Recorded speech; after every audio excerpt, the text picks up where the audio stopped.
నమస్కారం.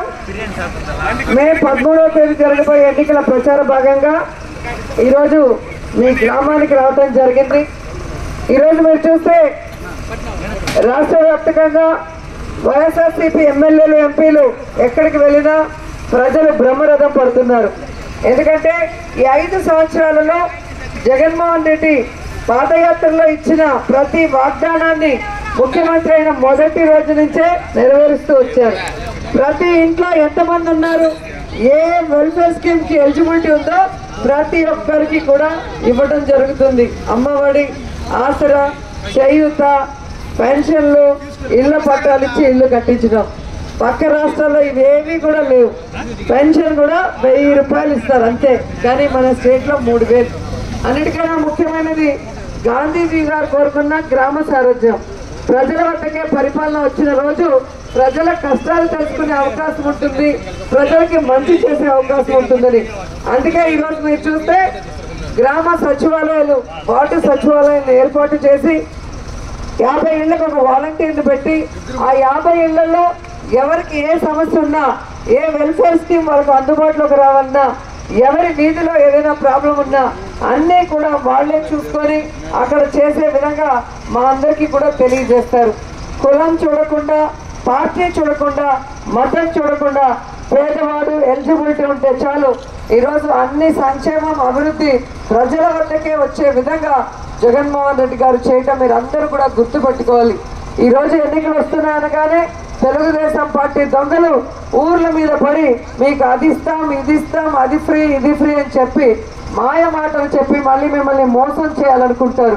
ఒక్కరోజు వాళ్ళు చేసే ఆ పార్టీ వాళ్ళు ఒక్కరోజు వాళ్ళు ఇచ్చే ఆ ఇదికో కనుక మీరు భయపడినా లేదంటే ఇష్టపడి దానికి మారాలనుకుంటే 5 సంవత్సరాలు కష్టపడే పరిస్థితి ఉంటుంది.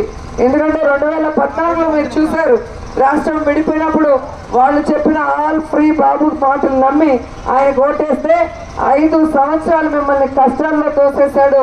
రాష్ట్రం విడిపోయింది, కష్టాల్లో ఉంది, నష్టాల్లో ఉందని చెప్పుకొని చంద్రబాబు నాయుడు ప్రజలకు ఏమీ చేయలేదు.